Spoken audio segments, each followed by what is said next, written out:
My name is Sarah Beth Hallmark, and today I'm going to be talking about how the coronavirus or COVID 19 has affected me personally.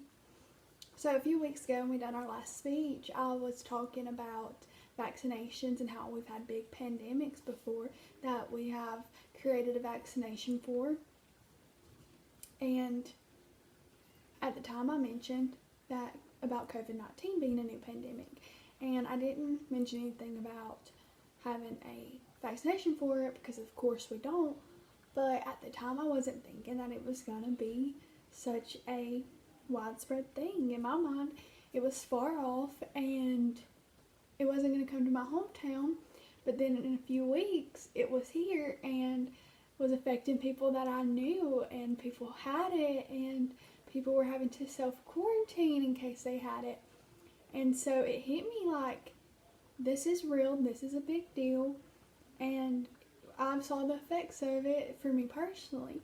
Now, my effects aren't like I have it or an immediate family member has it. They're just small effects, but for me, they have affected how my life has been lately. So, there's really two things that have been affected. The first is my mom and my dad are both essential workers. So when they come home, they have to, undress, put their clothes in the washing machine, take a shower. And so it's kind of disrupted the family dynamic as far as what has to take place. And because they are facing the outside world every day, we have to make sure that we clean everything in the house. We wash our hands all the time. So just because we are in our house, we're not necessarily away from the virus because it could very well come into our house from them working. And so it's not like our house is a safe zone like it is for a lot of people who aren't working. The next thing, and probably the biggest thing that has affected me personally, is I suffer from anxiety and depression, and I take medicine for it, but sometimes the medicine just, on my very bad days, isn't enough. And so when I have days like that, I like to see my friends. There's something about being around them that it just lifts my spirits and takes all my sadness and throws it out the window. Well, since all these new laws have came into place where we have to stay at home unless we're going to do something specific, I've not necessarily been able to see them. And even before the laws, my parents were worried when it first hit our town, so I wasn't necessarily allowed to go see a lot of people. I could see a few people, but then when they started making all these laws, I've not really saw anybody.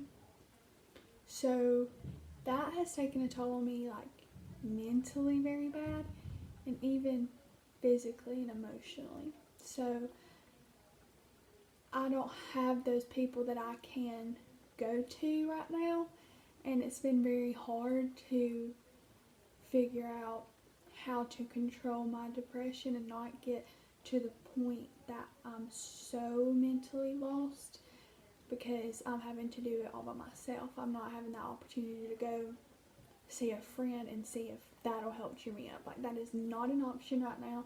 And so that has taken a toll on me, and it's even taken a toll on my family because they see when I'm like that and they hurt when I'm like that. And it's been hard because there's not really anything we can do about it, because on one hand, if I stay inside, then my mental state is just going to be super bad.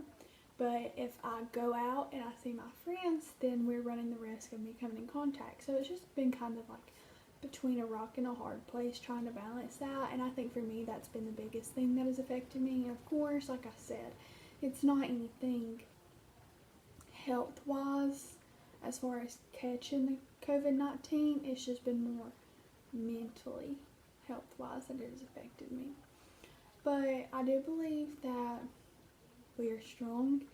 It is in nearly every community that you look around. Most people know somebody that has it, and it's a bigger deal probably than what we took it as at first, because when it was in other countries, I know a lot of people weren't that worried about it, that it's not a big deal if they're making it.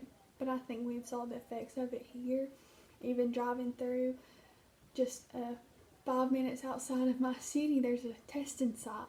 And so it's like crazy to see all this, but I know that if we follow all of the CDC's instructions and recommendations, that in a few months' time, hopefully we will all be better. But thank you for watching my video today.